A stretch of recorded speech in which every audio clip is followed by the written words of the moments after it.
Bueno, como lo piden, lo tienen, hoy vamos a hablar un poco de neoplasias, que como ya les dije es un tema que se desarrolla mejor en defensa, pero bueno, aparece en la UP7 y como para que no les queden dudas, vamos a hablar un poco del tema.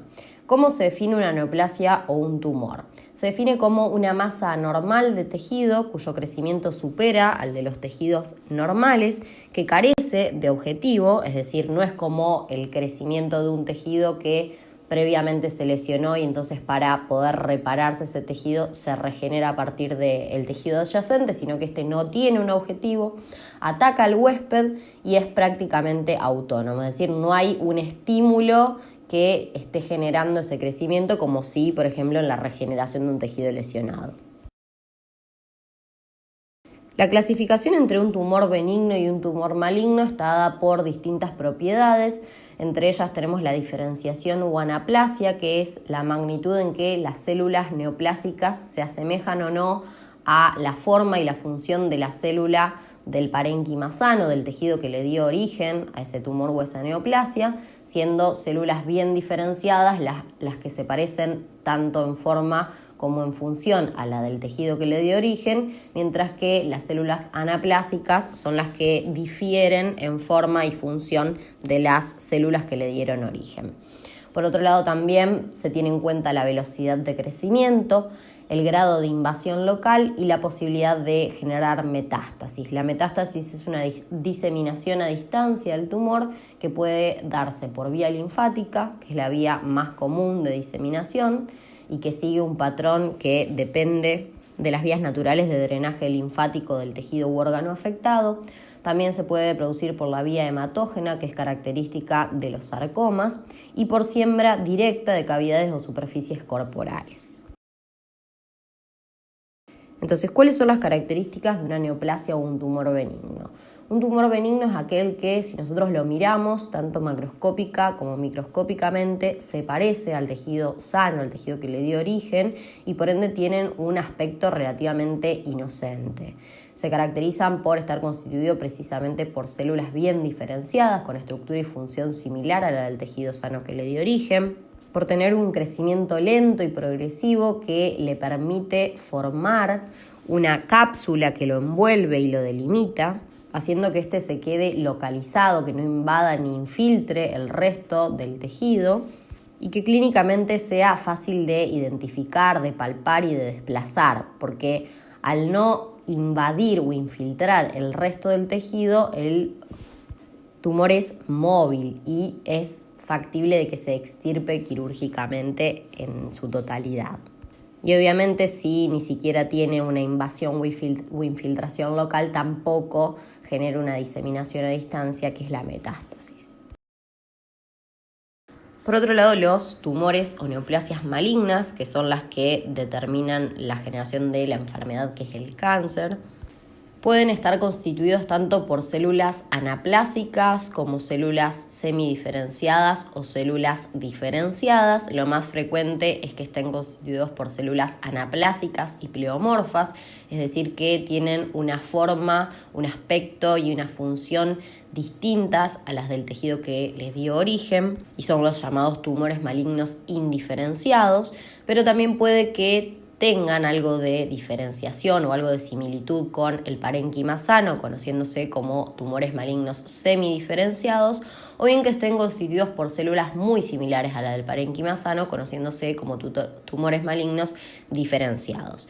La malignidad del tumor también tiene relación con este grado de diferenciación o anaplasia. Son mucho más malignos los tumores que son anaplásicos que los tumores que se parecen al parénquima sano. En cuanto a la velocidad de crecimiento, suele ser mucho más alta que la de los tumores benignos, y eso se evidencia microscópicamente por un gran número de figuras mitóticas que a su vez son anómalas, es decir, son atípicas. Sin embargo, algunas veces el tumor sí tiene un crecimiento lento y eso le permite formar una cápsula fibrosa, pero esta cápsula fibrosa en realidad no lo delimita, porque por lo general al examen histológico se revela la presencia de hileras de células que atraviesan esa cápsula e infiltran el parénquima sano vecino, por ende esta se denomina una pseudocápsula. De esta forma da la imagen clásica del cáncer, que es como las patas de un cangrejo. Justamente la palabra cáncer proviene del latín, que significa cangrejo, debido a que justamente el cáncer suele adherirse de forma obstinada a la zona donde se asienta, al igual que este animal. Otra característica entonces, como les decía, es que suelen invadir, infiltrarse en el tejido circundante, siendo mal delimitados, lo que dificulta su identificación, su palpación y su extracción quirúrgica. En realidad, si bien pueden ser fáciles de identificar, es difícil poder delimitar los límites, justamente, valga la redundancia, del tumor.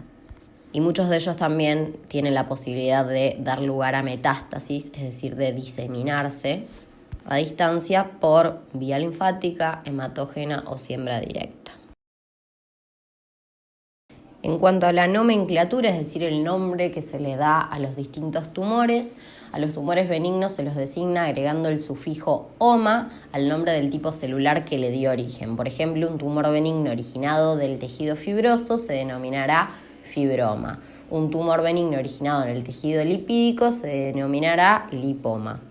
Un tumor benigno originado en un tejido de tipo glandular se denominará adenoma.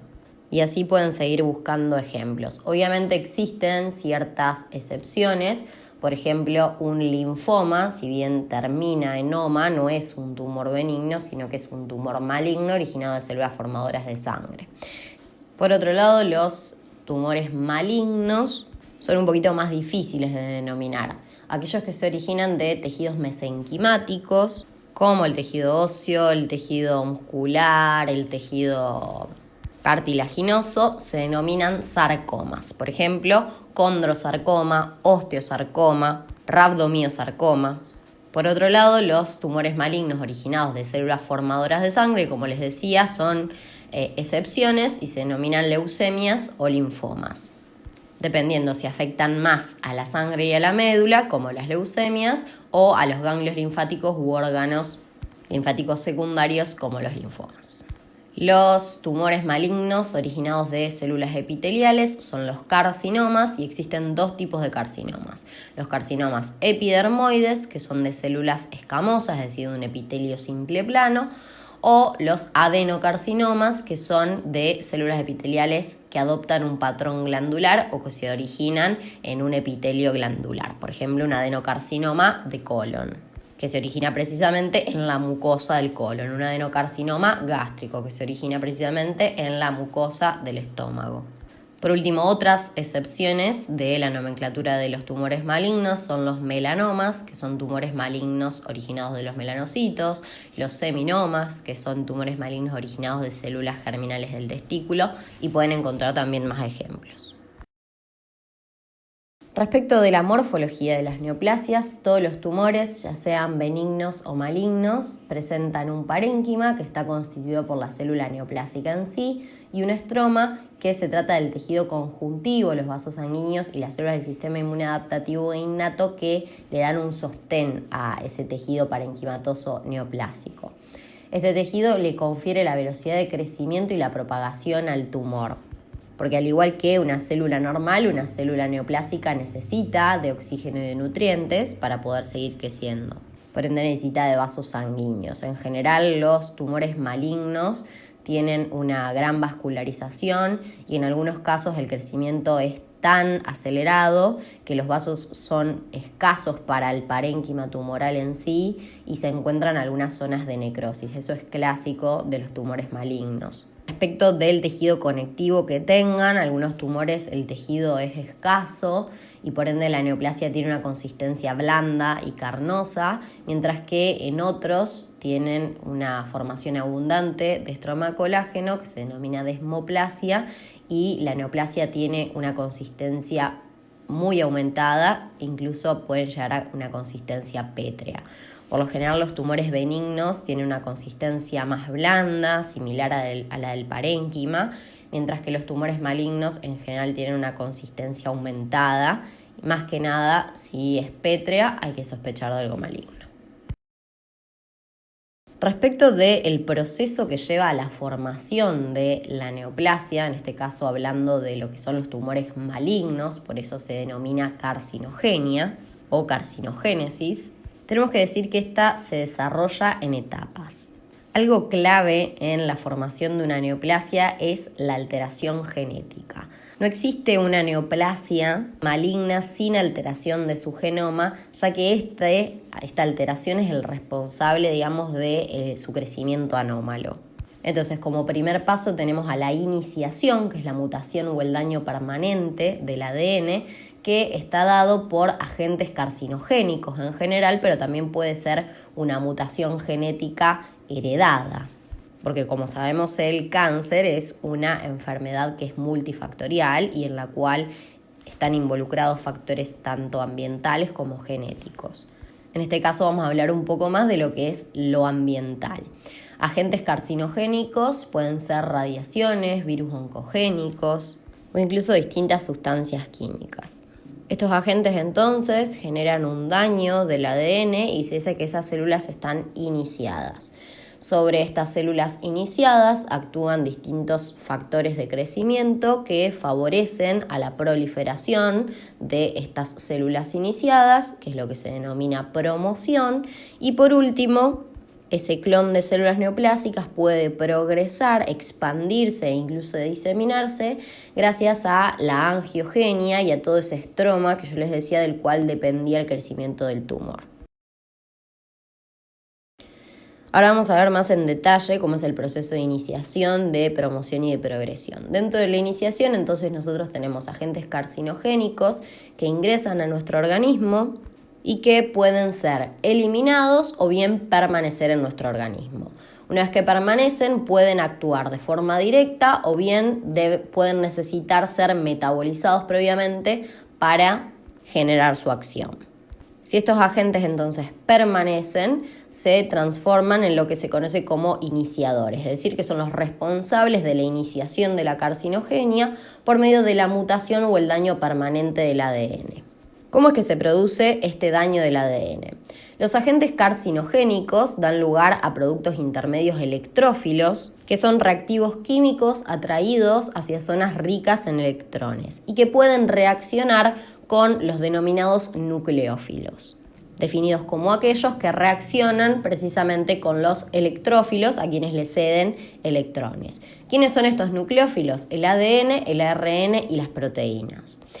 Cuando los electrófilos derivados de estos agentes carcinogénicos se unen a los nucleófilos representados en este caso por el ADN, pueden generar lesiones que lleven a la célula, a la muerte celular, es decir, a la apoptosis, o bien puede que estas lesiones constituyan lesiones subletales que puedan ser reparadas por los mecanismos de reparación del ADN o bien que terminen por acumularse, dando lugar precisamente a las células mutadas o células iniciadas. Es decir, que para llegar a una célula iniciada, una célula mutada, el agente carcinogénico debe ingresar, puede o no metabolizarse, debe generar productos intermedios electrófilos que reaccionen con los nucleófilos que están representados por el ADN, que ese daño producido en el ADN no genere la muerte celular y que no pueda ser reparado por los mecanismos de reparación del ADN y por ende se acumule. Cabe destacar que no todos los agentes carcinogénicos entonces actúan de forma directa, sino que algunos necesitan una previa metabolización. Aquí es donde residen ciertas variaciones entre las distintas personas respecto de la vulnerabilidad a la generación de neoplasias. ¿Por qué? Porque la mayoría de los carcinógenos químicos son activados por el metabolismo a nivel del citocromo P450, a nivel hepático, y precisamente este complejo enzimático, el citocromo P450, es susceptible de polimorfismos genéticos que le confieran, por ejemplo, un aumento de la actividad y por ende un aumento de la metabolización del carcinogénico hacia su forma activa, y esto genera variaciones hereditarias, y también es susceptible este complejo enzimático de una inducción o una inhibición por distintas sustancias como el alcohol, el humo del cigarrillo o algunos fármacos, lo que genera variaciones individuales adquiridas a el desarrollo o no de una neoplasia. Durante el proceso de iniciación, las mutaciones genéticas pueden afectar a los que se denominan protooncogenes y genes supresores tumorales. La activación de los protooncogenes y la inactivación de los genes supresores tumorales promueve la progresión de la célula a lo largo del ciclo celular y por ende promueve su crecimiento y su multiplicación. Esta proliferación descontrolada y la inhibición de la apoptosis da lugar a un clon preneoplásico que sigue proliferando y en cada proliferación se van acumulando más mutaciones y se genera un ciclo sin fin que da lugar a la neoplasia maligna. Por último, el proceso de progresión, que consiste en la expansión y propagación del tumor, depende en gran parte de su estroma, en el cual se estimula el proceso de angiogénesis. Y esta formación de neovasos permite la provisión de nutrientes y de oxígeno que le permiten seguir creciendo de forma descontrolada. Para que entiendan un poquito mejor lo que son los protooncogenes y los genes supresores tumorales, los protooncogenes son aquellos genes que codifican para proteínas que promueven la progresión de la célula a lo largo del ciclo celular o inhiben la apoptosis, es decir, que estimulan el crecimiento y la multiplicación de las células. Entre los protooncogenes tenemos genes que codifican para factores de crecimiento, para receptores de factores de crecimiento, para proteínas de transducción de señales a través de esos receptores de factores de crecimiento, factores de transcripción o proteínas que inhiben a la apoptosis. Ejemplos de protooncogenes son el gen RAS, RTK, MYC, BCL2. Estos genes normalmente se activan solo cuando la célula necesita multiplicarse, por ejemplo, ante una lesión tisular que requiere de la activación de esa célula para que se regenere el parénquima, pero cuando estos protooncogenes son mutados por el proceso de iniciación, se transforman en oncogenes. Los oncogenes permanecen activos, se sobreexpresan o dan lugar a proteínas que tienen una actividad aumentada y por ende se promueve el crecimiento y multiplicación de la célula sin control. Por otro lado, los genes supresores tumorales son genes que codifican normalmente para proteínas que promueven la apoptosis y que inhiben la progresión del ciclo celular. El ejemplo más clásico de gen supresor tumoral es el gen P53, que codifica para una proteína que se denomina guardiana, ya que esta censa de cierta forma la presencia de mutaciones en una célula que se encuentra en el proceso de multiplicación y si encuentra estas mutaciones no permite que la célula progrese del periodo G1 al periodo S del ciclo celular, dándole tiempo para que esa mutación o esa alteración en el ADN pueda ser reparada. Y si no puede ser reparada, induce la apoptosis. En este caso, si estos genes supresores tumorales mutan como consecuencia del proceso de iniciación, se inactivan y por ende se elimina este control sobre la célula y a pesar de que esté mutada, no va a ser reparada y tampoco va a morir por apoptosis y por ende va a progresar a lo largo del ciclo celular, va a seguir multiplicándose y va a seguir acumulando mutaciones. Y acá en esta última imagen les dejo un resumen de lo que es el proceso de carcinogénesis.